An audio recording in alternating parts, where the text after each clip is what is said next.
Ça, c'est un conseil que je vais donner aux gens. Si vous voulez comprendre un sondage, ne regardez pas les commentaires qu'en font les nationalistes et les péquistes parce que eux, un sondage, visiblement, ça a l'air bien difficile à comprendre. Ben- Mais eux autres, peu importe c'est quoi le résultat du sondage, là, c'est le fédéral nous noie d'immigrants, le vote immigrant, il vote libéral. C'est toujours la même affaire. Vaincre l'argument un peu que les péquistes aiment avancer sur l'immigration. Là. T'auras beau avoir la plus grosse immigration massive de l'histoire de l'humanité, là, tu feras pas bouger la population 4% en 2 mois. Là. Mais non. Ça arrivera pas. Là. Mais non, pis t'es-tu en train de me dire que ces immigrants-là votaient pour la CAQ? Réfléchissez avant de parler des fois ou d'écrire. Là. Voyez bien que ça n'a pas d'allure. Là. Qui a perdu dans ce sondage-là? La CAQ. Où sont allés les votes de la CAQ? Moitié-moitié PQ, PLQ. Est-ce que vous êtes en train de me dire qu'il y avait 4% de gens qui votaient pour la CAQ? C'était tous des immigrants, ça?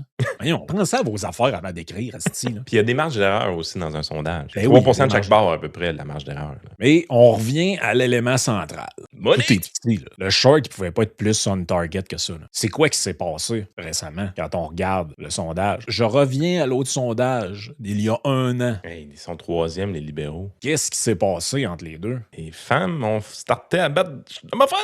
Moi, c'est Monsieur Milliard. Sais-tu quoi, hier, je me suis passé cette réflexion-là. Je pense que les Québécois, il y en a qui aiment tellement Carney qu'ils pensent qu'ils votent pour lui aussi au provincial. Arrête. hostie. Non, mais les libéraux fédéraux sont en train de déteindre sur le Québec. Là. Le pharmacien avec le sourire d'en face, ni pour ni contre, bien au contraire. Oui, ma chère, là, ça a l'air à fonctionner pas à peu près. Là, regardez le clash qui se dessine. Là. Le PQ domine outrageusement avec 9 points d'avance chez les hommes et chez les femmes, c'est les libéraux qui sont en tête. Mais là, tu vas me dire de quoi, OK? Les médias alternatifs ont fait de la désinformation, nous. Puis les médias subventionnés, eux, font de l'information de qualité. On s'entend là-dessus? Mm-hmm. OK. Pourquoi, en dedans d'1 an, les gens qui écoutent les médias subventionnés, leur opinion vire comme ça? Parce que le seul parti politique qui est stable ou relativement stable dans tous ces sondages-là, là, c'est celui que ses électeurs n'écoutent plus les médias subventionnés. Et j'irai même plus loin, Yann. Pourquoi les gens qui nous écoutent ne sont absolument pas surpris de la tournure des événements, qui était très prévisible? Pourquoi c'était prévisible? Qu'est-ce qu'on a fait il y a pas longtemps? Ah oui, on a analysé les chiffres d'appui à l'indépendance. Qu'est-ce que je t'ai dit, Yann? Il y a une épine dans le soulier. Quand tu vas à la section appui à la souveraineté et à la section répartition oui, par léger. genre, ça pogne pas beaucoup auprès des femmes, la souveraineté. Et comme par hasard, c'est les premières à sauter dans le bandwagon de milliards. Il y a 26% de fédéralistes qui votaient PQ. Ils votent plus PQ.